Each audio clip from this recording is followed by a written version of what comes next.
오늘 우리에게 주신 하나님의 말씀, 우리가 함께 나눌 말씀은 누가복음 2장 15절에서 24절, 39절에서 40절, 52절 말씀입니다. 누가복음 2장 15절에서 24절, 39절에서 40절, 52절 말씀입니다. 제가 봉독해 드리도록 하겠습니다. 천사들이 떠나 하늘로 올라가니 목자가 서로 말하되 이제 베들레헴에 가서 주께서 우리에게 알리신 바 이 이루어진 일을 보자 하고 빨리 가서 마리아와 요셉과 그 위에 누인 아기를 찾아서 보고 천사가 자기들에게 이 아기에 대하여 말한 것을 전하니 듣는 자가 다 목자들이 그들에게 말한 것을 놀랍게 여기되 마리아는 이 모든 말을 마음에 새겨 생각하니라.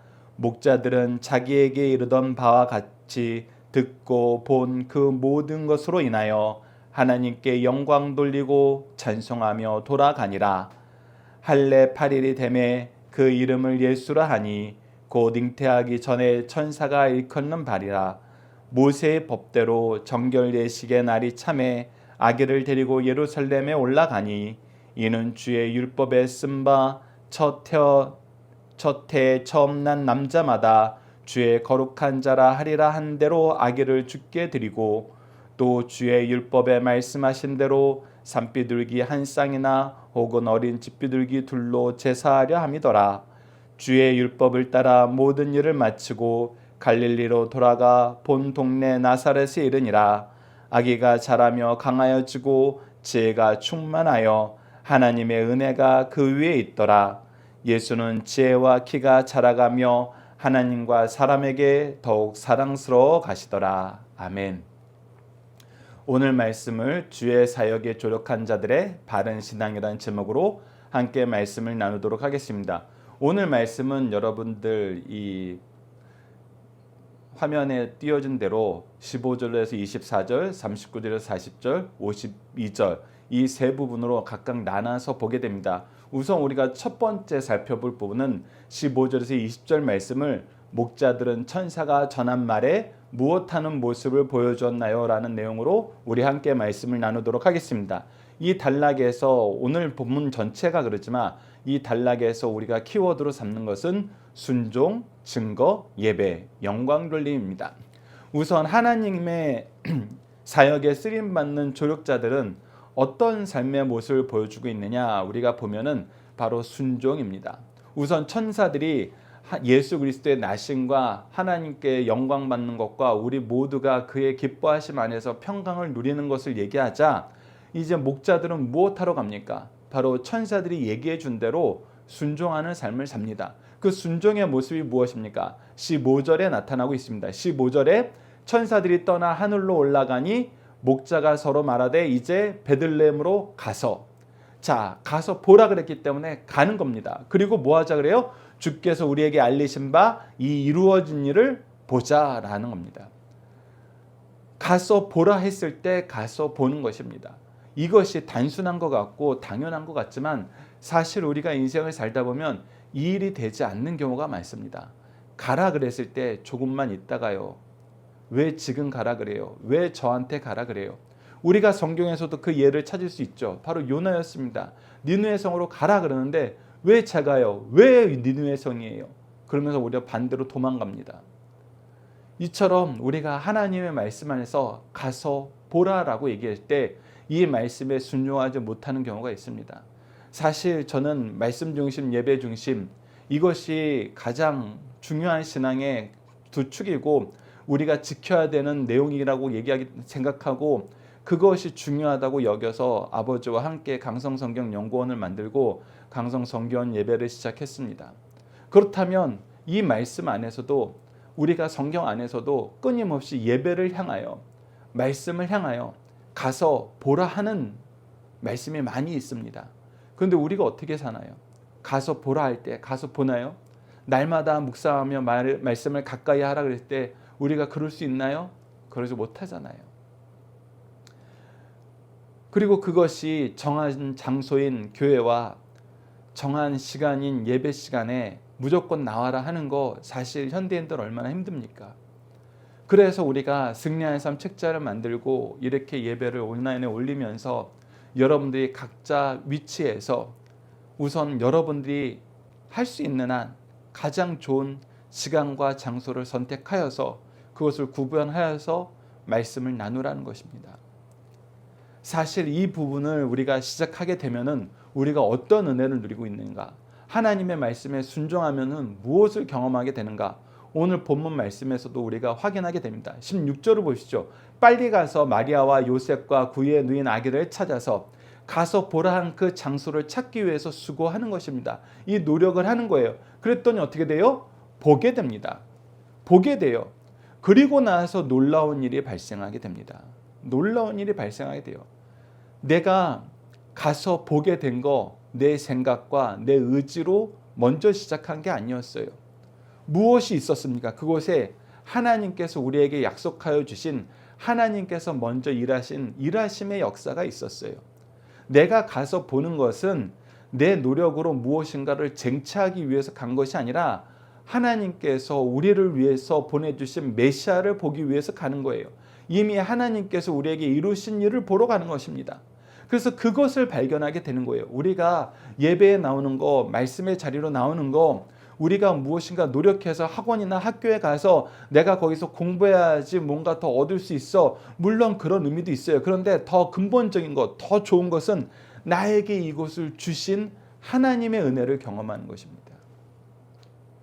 요즘에 많은 사회학자들이 그 얘기를 합니다. 선진국, 너희들이 깨닫지 못하는 것이 있는데 그것이 무엇이냐? 너희들이 열심히 노력해서 너희들이 지금 현재의 위치와 부와 평안을 얻었다고 생각하는데, 그래서 다 너희들이 공로라고 생각하는데 천만의 만만의 말씀이다. 너희들이 노력할 수 있는 이 사회적인 제도, 학교, 시스템, 이 모든 환경이 미리 조성되어 있었기 때문에 너희들이 수고할 수 있었고 수고로 복을 누릴 수 있었다. 그렇기 때문에 너희들은 그 복을 누릴 때 무엇이 먼저 되어야 된다? 감사가 먼저 되어야 된다. 그 복을 너희들이 갚는 거, 은혜의 빚진 자로서 사는 것이 먼저 되어야 된다. 여러분들 사회학자들이 신학을 하는 사람들이 아니에요. 믿는 사람들이 아니에요. 그런데 이 사회를 보면 그걸 경험한다는 거예요. 그거를 통해서 우리가 계속 거슬러 올라가는 거예요. 내가 지금 현재 이 삶을 살게 하는데 무엇이 먼저 되었나? 무엇이 있었기 때문에 이것이 되었나? 우리가 당장 이러지 못한 나라들과 비교해 보면 이것이 은혜라는 거 우리가 인정할 수밖에 없잖아요. 그래서 우리가 가서 보게 되면은, 하나님의 말씀에 순종하게 되면은 먼저 발견하게 되는 것은 하나님의 일하심입니다. 우리가 기도를 어떻게 해야 되느냐? 지난 시간에 잠깐 살펴봤지만 하나님이 누구신가를 보게 되고 그 하나님이 누구신가를 깨닫게 되면은 반드시 우리가 발견하게 되는 게 무엇이다? 하나님이 우리를 위해서 먼저 행하신 일이다. 그 먼저 행하신 일을 통해서 우리가 무엇하게 된다? 감사 기도하게 된다. 목자들도 동일합니다. 17절 보시죠. 천사가 자기들에게 이 아기에 대한 것을 말한 것을 전하니, 이 아기에 대해서 말한 것을 전함으로 확인하게 되므로 감사하게 되고 이것을 전하게 되는 삶을 사는 것입니다. 그래서 더 놀라운 것은 감사가 넘치면 무엇하게 된다? 선포하게 된다. 감사가 넘치면 선포하는 삶을 살게 된다. 이것이 그래서 그리스도인들의 삶이 놀랍게 변화되는 과정에서 나타나는 일들이라는 것입니다. 너무나 아름다운 일이에요. 너무나 감사한 일입니다. 그리고 나서 어떻게 돼요? 18절, 듣는 자가 다 목자들이 그들에게 말한 것을 놀랍게 여기니라. 그리고 더 나아가서 19절, 마리아는 이 모든 말을 마음에 새겨 생각하니라. 자, 목자들은 무엇인가를 선포할 수 있는 사람들이 아니었어요. 감사와 기쁨이 넘치는 자들이 아니었어요. 근데 하나님의 부르심, 하나님의 선언, 하나님의 영광을 목격하자, 그 말씀에, 그 선언에 순종했어요. 가서 보자. 그들이 가서 보지 않았으면 그들은 색다른 경험을 한 것으로 끝났습니다. 그 인생이. 그러나 그 말씀에 순종하자 어떻게 되었어요? 감사와 기쁨이 넘치게 되었고, 더 나아가서 무엇하는 사람이 됐어요? 말씀을 선포하는 사람이 되었고, 그 선포로 말미암아 많은 사람들이 놀라고 마리아 같은 경우는 이 말씀을 마음에 새기면서 하나님이 우리와 함께 하신다는 것, 이 일이 하나님의 은혜의 역사라는 것을 다시 한번 확인하는, 서로가 서로에게 믿음의 확신을 주는 은혜의 통로가 되는 삶을 사는 것을 보게 됩니다. 그리고 더 나아가서 목자들의 인생이 변하게 됩니다. 그 목자들의 인생이 변하는 것이 20절에 기록되어 있습니다. 목자들은 자기들에게 이르던 바와 같이 듣고 본 그 모든 것으로 인하여 천사가 나타나서 천군 천사의 찬양 소리로 예수 그리스도의 나심을 선언하고 그것을 확인하러 가서 보고 그것을 전파하는 삶을 살자 그들이 뭐하게 돼요? 하나님께 영광을 돌리고 찬송하며 돌아가니라. 그 삶이 하나님의 영광으로 가득 차고 그 삶이 하나님을 향한 찬양으로 가득 찹니다. 무엇이 된 거예요? 그리스도인의 삶을 충성스럽게 사는 하나님의 일꾼의 삶을 살게 되는 것입니다. 하나님이 기뻐하시는 삶 속으로 완전히 들어와 버리는 것입니다. 그리고 그것이 자기에게도 무엇이 된 거예요? 감사와 기쁨이 된 거예요. 여러분, 하나님의 말씀이 어떻게 성취되는지 보십시오. 하나님께 영광, 땅에는 평화. 이 목자들이 예수님이 구원을 완성하신 후에 이것을 누리는 것이 아니라 하나님의 선언에 순종하는 순간 이것을 누리게 됩니다. 이것이 하나님의 능력이고 은혜입니다. 우리가 마지막에 주님 재림하실 때 천국 백성으로서의 승리와 기쁨과 영광을 누리게 됩니다. 그러나 우리가 지금 현재 하나님의 말씀에 순종했을 때 가서 보라 하는, 가서 드리라 하는, 가서 함께하자 하는 바로 예배를 향하여 여러분들의 순종의 역사가 시작될 때 그 순종함으로 말미암아 하나님께 감사하게 되고 하나님의 미리 일하심을, 우리보다 먼저 일하심을 보고 믿음으로 생을 살게 되고 그 안에서 하나님께 영광 돌리고 찬양의 기쁨이 넘치는 삶을 살게 된다는 것입니다. 그래서 순종, 그 순종을 통해 우리가 증언하는 삶, 그것으로 예배가 우리 삶 속에 확장되는 삶, 이것이 하나님께서 우리에게 허락하여 주신 삶이고 우리를 이끄시는 삶의 모습이라는 것입니다.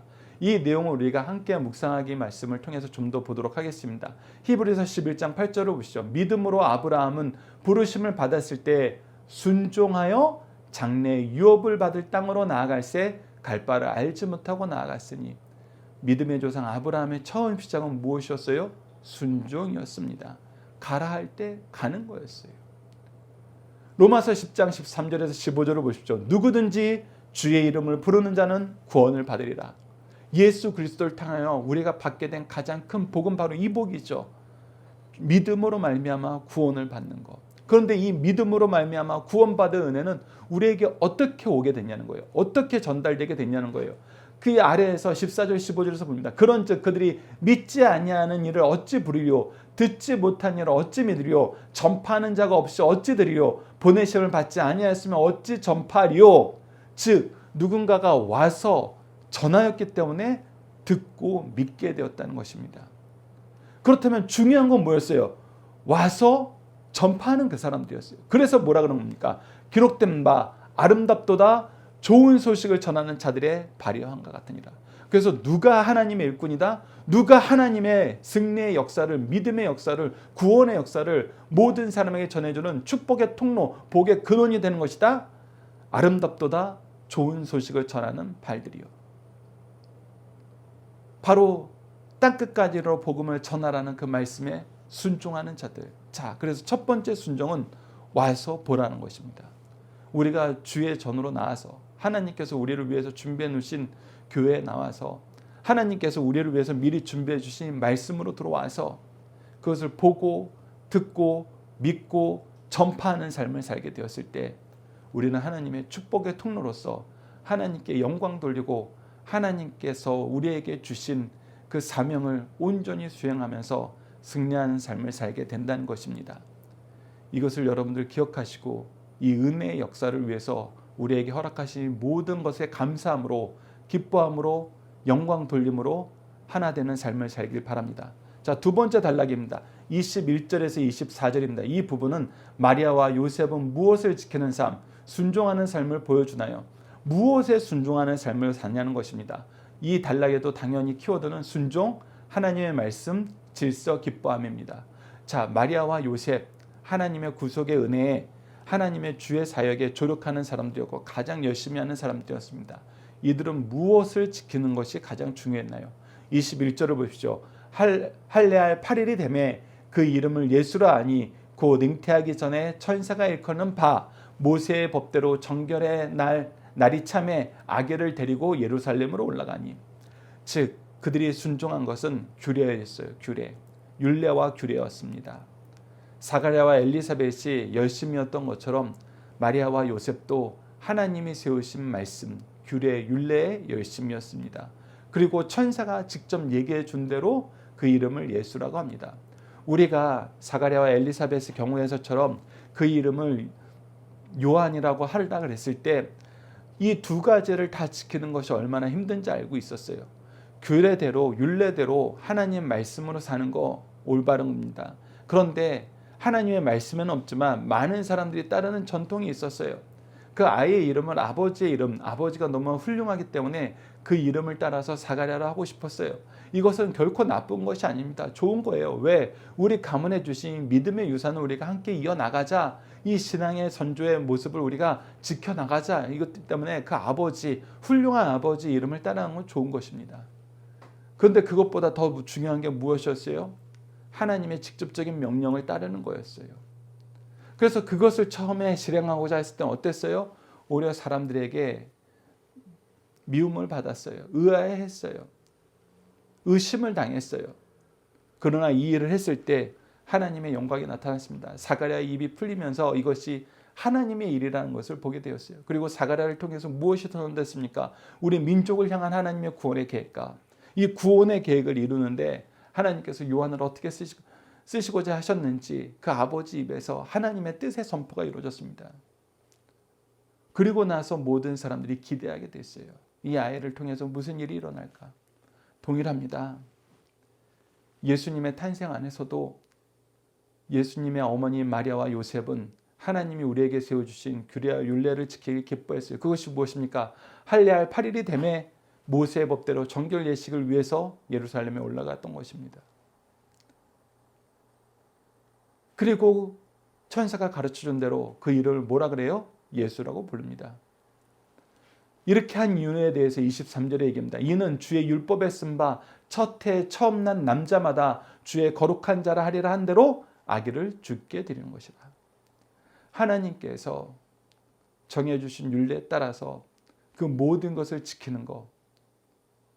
더 나아가서 24절에서 나옵니다. 또 주의 율법에 말씀하신 대로 산비둘기 한 쌍이나 혹은 어린 비둘기 둘로 제사하려 함이더라. 하나님께서 우리에게 지켜라고 말씀하신 모든 것에 순종하는 삶을 사는 것입니다. 그래서 하나님의 은혜의 통로가 된 사람들은 무엇을 한다? 더욱 순종한다.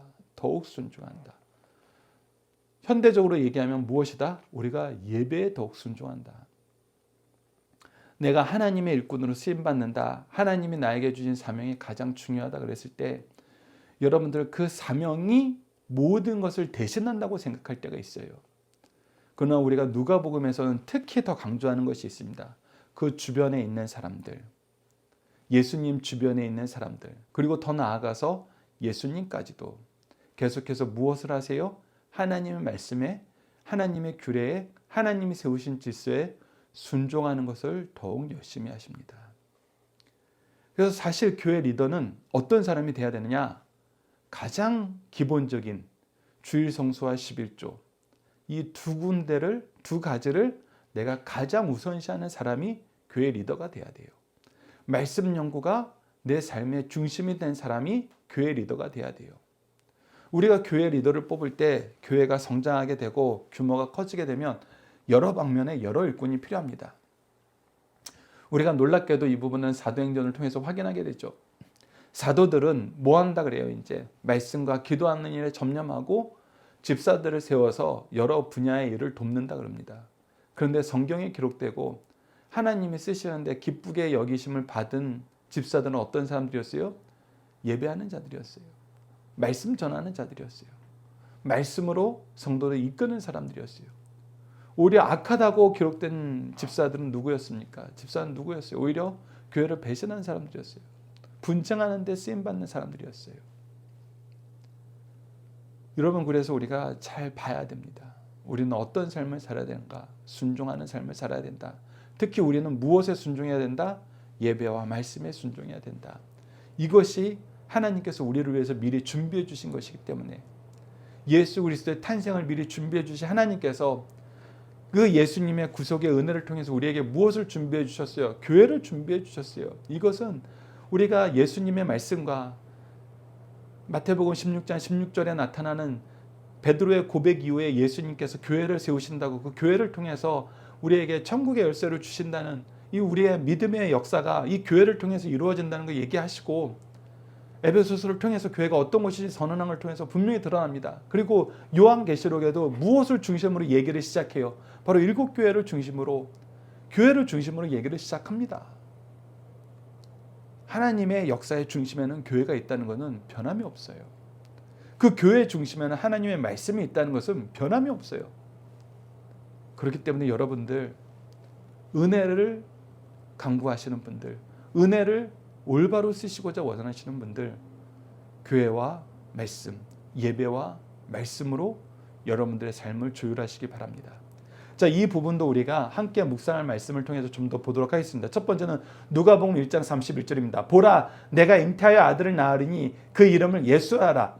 이 말씀에 순종하여 아이를 낳자 이름을 예수라고 했습니다. 그리고 그들이 무엇을 기뻐했어요? 이것은 우리가 사가랴를 볼 때 함께 나눴던 말씀입니다. 이 말씀이 귀한 말씀이기 때문에 여러분들에게 자주 소개합니다. 시편 1편 2절 말씀, 오직 여호와의 율법을 즐거워하여 그의 율법을 주야로 묵상하는도다. 우리가 처음에는 하나님의 말씀에 순종하여서 말씀으로 나와요. 예배로 나와요. 근데 이것이 너무 즐겁고 이것이 너무 달콤하다는 걸 우리가 와서 보면 알아요. 왜?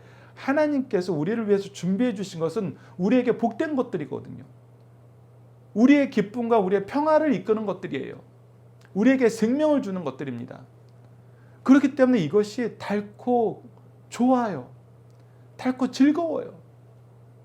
그래서 시편 1편 2절 말씀이 우리 마음속에서 넘치게 된다는 것입니다. 그래서 교회로 나오게 되는 거예요. 말씀으로 나오게 되는 것입니다. 그래서 말씀을 가까이 하세요. 그러면 그 안에 있는 하나님의 달콤함이, 즐거움이, 기쁨이, 생명이 여러분들에게 넘치게 됩니다. 예배로 나오세요. 이곳에서 하나님께서 허락하신 복이 여러분들에게 임하게 됩니다. 계속해서 시편 119편 33절에서 35절을 보시죠. 여호와여, 주의 율례들의 도를 내게 가르치소서. 내가 끝까지 지키리이다. 내가 이게 몰라서 못 지켰지, 알고 나면 이거 지키고 싶어요. 지키면 승리가 나오니까. 나로 하여금 깨닫게 하여 주소서. 내가 주의 법을 준행하여 전심으로 지키리다. 내가 이 말씀에 대한 깊이가 깊어지면 깊어질수록, 이 깨달음이 깊어지면 깊어질수록 주님과 동행하는 삶을 더 깊이 있게 느끼게 되거든요. 내가 하나님과 친해짐을 더 느끼게 돼요. 하나님의 말씀인 성경을 통해서, 하나님을 향한 기도를 통해서 그 사귐이 더 깊어지게 된다는 것입니다. 그리고는 뭐라 그럽니까? 나로 하여금 주의 계명들의 길로 행하게 하소서. 내가 이것을 즐거워함이니이다. 이 말씀을 지키면 내가 세상을 이겨요. 세상의 나라 어찌하지 못해요. 믿음의 용사들에게 우리가 히브리서 11장을 통해서 보게 되는 것이 무엇입니까? 세상에 감당하지 못하는 삶을 살아요. 우리가 세상에 끌려다니고 이리저리 휘저다니고 이용당하고 얼마나 고생이 많습니까? 그런데 말씀으로 살면, 믿음으로 살면, 예배로 살면 세상이 감당하지 못합니다. 세상을 이겨요. 더 나아가서 세상이 우리를 잡고 하나님께로 나아가길 기뻐합니다. 나도 너희들처럼 기쁨과 평화와 생명이 넘치는 삶, 승리하는 삶을 살고 싶다. 우리 옷자락을 잡고 나오게 된다는 거, 우리가 이미 성경 말씀을 통해서, 예언서 말씀을 통해서 확인한 거 아닙니까? 더 나아가서 고린도전서 14장 40절을 봅시다. 모든 것을 품위 있게 하고 질서 있게 하라. 그래서 하나님께서 우리에게 제도를 주실 때, 질서를 주실 때에는 어떻게 하라는 거예요? 그 안에서 균형을 이루어라. 그 안에서 품위를 지켜라. 그래서 은혜를 자랑하는 곳이 되는 것이 아니라 은혜로 감사하고 섬기는 곳이 되는 것입니다. 오늘 본문 말씀에서 이 목자들과 마리아의 모습과 연결이 되는 것입니다. 앞으로 우리가 보게 될 시므온과 예수 그리스도의 모습과 요셉과 요한과 세례 요한과 예수 그리스도의 모습과 계속 매치가 되는 거예요. 서로 경쟁하는 것이 아니에요. 사람들은 서로 비교해요. 제자들은 서로 비교해요. 그러나 그들은 서로 협력하고 선을 이룹니다. 이 역사를 우리가 보게 되고 교회와 가정에서 확인하게 되는 것입니다. 마지막 세 번째 단락입니다. 39절에서 40절 그리고 52절입니다. 자, 이 단락은 예수님은 어디에서 어떻게 유년 시절을 보내셨나요라는 내용을 한번 살펴보고 키워드는 나사렛, 비천함, 참사람입니다. 자, 39절 보시죠. 주의 율법을 따라 모든 일을 마치고 갈릴리로 돌아가 본 동네 나사렛에 이르러, 이 나사렛에 이르게 되는 것도 성경에 기록됐다는 것입니다. 그 성경의 기록을 우리가 좀 이따 함께 묵상할 말씀을 통해서 보도록 하겠습니다. 그리고 그곳에서 어떻게 자라요? 40절 아기가 자라매 강하여지고 지혜가 충만하여 하나님의 은혜가 그의 위에 있더라. 우리가 하나님께 순종하는 삶을 살게 되면 경험하게 되는 것이 강하여진다는 것입니다. 그리고 지혜가 충만하여진다는 거예요. 하나님의 은혜를 경험하게 된다는 것입니다. 우리가 어제 청소년을 위한 다니엘서 말씀, 수요예배 말씀을 통해서 여러분들 승리하는 상 앞에 나와 있는 가정예배 두 번째 말씀을 통해서도 우리가 무엇을 경험하게 됩니까? 하나님께서 바르게 결단한 그 종들을 위해서 허락해 주신 은혜가 있어요. 그것이 무엇입니까? 사람의 마음을 얻게 하시고 우리 주권자들의 마음을 얻게 하여서 우리에게 은혜와 연민을 갖게 하세요. 그리고 나서 무엇을 합니까? 우리가 그들과 협력하여 선을 이룰 수 있도록 합당한 말로 전할 수 있는 지혜를 주십니다. 그리고 어떻게 해주세요? 하나님께서 결과를 책임져 주세요. 다음 주 말씀에는 플러스 알파로 더 놀라운 은혜를 주시는 걸 보게 됩니다. 이제 그 일을 하면은 우리가 세상에도 은혜를 받는 거잖아요. 하나님께서 그들의 마음으로 움직여서 우리가 세상의 은혜를 받게 되는 거예요. 그런데 하나님은 우리를 절대 그 위치에 놓지 않고 어떻게 하시냐? 세상의 은혜가 되게 만듭니다. 세상에 복이 되게 만들어요. 그래서 우리가 강하여지고 지혜가 충만해지고 하나님의 은혜가 우리와 함께 한다는 것을 세상 사람들도 인정하게 만듭니다. 그리고 예수님의 자람도 그와 같습니다. 52절 예수는 지혜와 키가 자라가며 지혜와 키가 자라간다 그랬을 때 박윤일 목사님이 어려서부터 이 말씀을 우리에게 설교하시면서 가장 중요하게 여기는 거였어요. 지혜만 자라면 안 돼요. 육체적으로도 잘 자라야 돼요. 근데 육체적으로만 잘 자라면 안 돼요.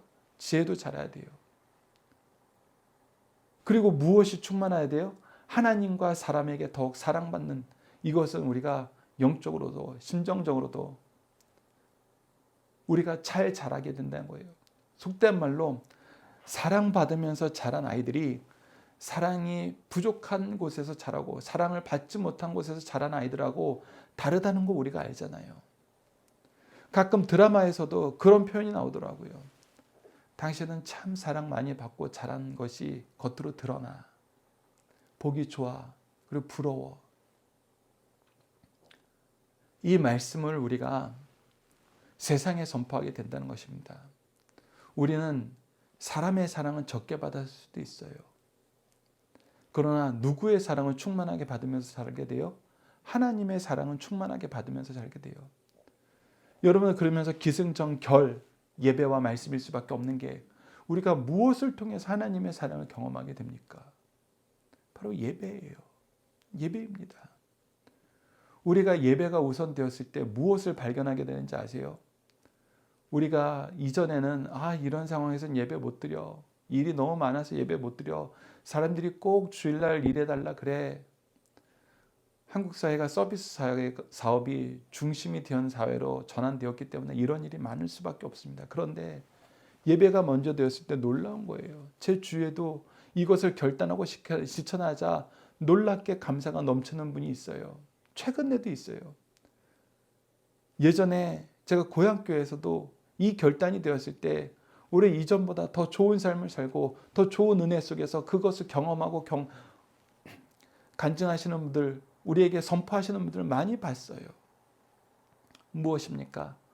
우리가 예배가 먼저 된다 했을 때 하나님께서 그것을 예전에는 이렇게는 도무지 안 되지. 내가 도저히 이렇게는 먹고 살 수 없지라고 생각했던 거 하나님께서 채워주시더라는 거예요. 우리 하나님께서 복을 더 주시더라는 거예요. 착하고 충성된 종아, 내가 작은 일에 충성하였으니 내가 주인의 기쁨에 참여하리로다 하는 것처럼 더 큰 기쁨으로 우리가 하나님께 감사하는 삶을 살게 하시더라는 거예요. 여러분들도 이것을 경험하게 됩니다. 그래서 더욱더 감사가 넘쳐요. 더욱더 감사가 넘칩니다. 함께 묵상할 말씀도 살펴보도록 하겠습니다. 마태복음 2장 23절입니다. 나사렛이란 동네에 가서 사니 이는 선지자로 하신 말씀에 나사렛 사람이라 칭하리라 하심을 이루려 합니다. 즉 그 부모들이 나사렛에 산 것도 무엇이에요? 하나님의 인도하심이에요. 말씀의 순종함이에요.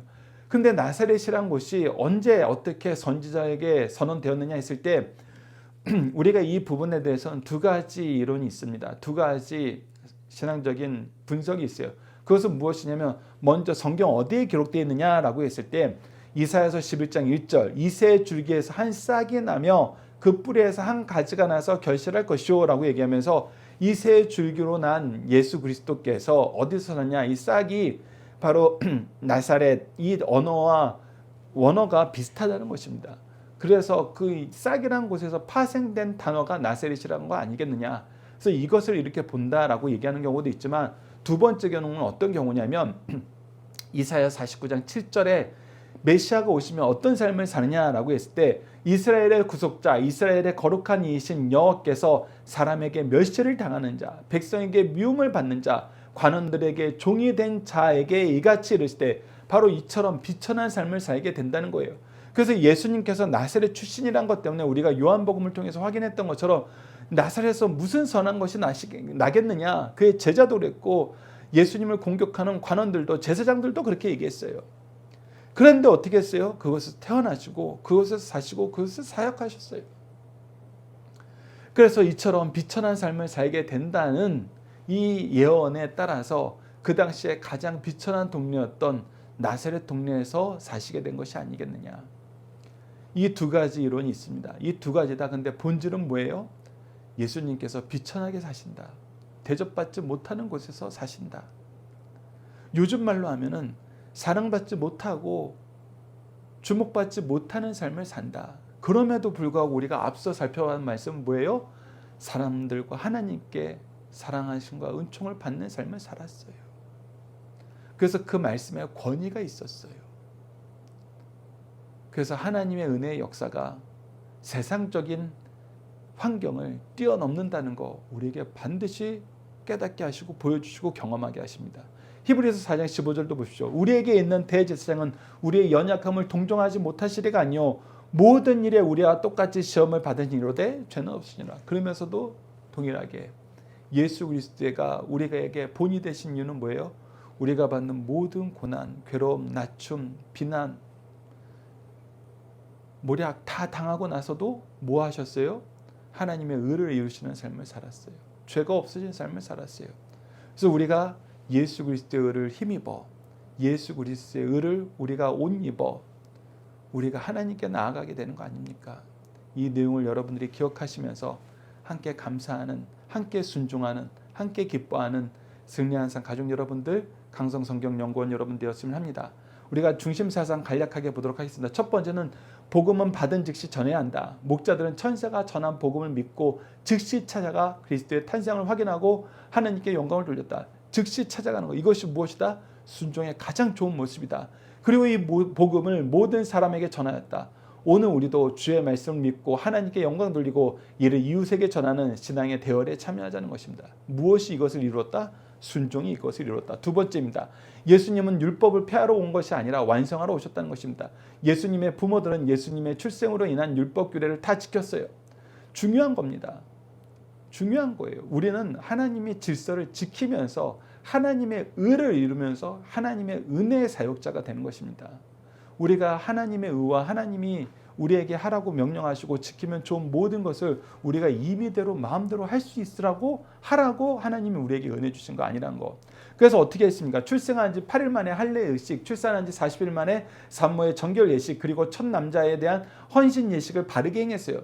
주님께서도 율법을 준수하여서 율법을 성취하셨습니다. 오늘 우리들도 신앙의 전통을 폐하지 말고 완성하는 성도들이 되자. 그래서 말씀 중심, 예배 중심. 이것은 변하지 않습니다. 세 번째, 주님께서는 가난한 집에 태어나시고 고난을 경험했습니다. 율법에 의하면 정결 예식을 행할 때 어린 양을 제물로 드려야 됩니다. 그러나 가난하여 어린 양을 드릴 수 없을 때 비둘기를 대신하여 드릴 수 있어요. 이것이 레위기 12장에 기록되어 있습니다. 그래서 예수님 부분, 요셉 부부는, 예수님의 부모님 부부는 가난하여 비둘기를 제물로 드렸습니다. 예수님께서는 이처럼 가난한 자의 가정에서 탄생하신 것은 우리의 고난에 친히 동참하기 위한 거라는 거, 히브리서 4장 15절 말씀을 우리에게 선언하기 위해서 이 삶을 사셨다는 거. 우리는 예수님의 탄생으로부터 주님의 모습을 통해 큰 은혜를 받을 수 있습니다. 함께 우리 자녀들과 함께하는 기도 훈련을 통해서 기도하고 주기도문으로 예배를 마치도록 하겠습니다. 우리를 구원의 길로 인도하여 주시는 하나님, 하나님의 말씀과 교회의 역사와 성도들의 증언을 통해서 하나님의 뜻을 깨닫고 순종하는 삶을 살게 하여 주심을 감사합니다. 순종이 제사보다 낫고 주의 말씀을 즐거워하는 것이 가장 지혜로운 삶인데 말씀에 소홀해지면서 순종의 삶도 멀어짐을 용서하여 주소서. 하나님 말씀이 우선되는 삶, 하나님 말씀에 순종하는 것이 기쁨이 되는 삶, 하나님의 은총의 능력이 되어 승리하는 삶을 살도록 도와주소서. 예수님 이름으로 기도드립니다. 아멘.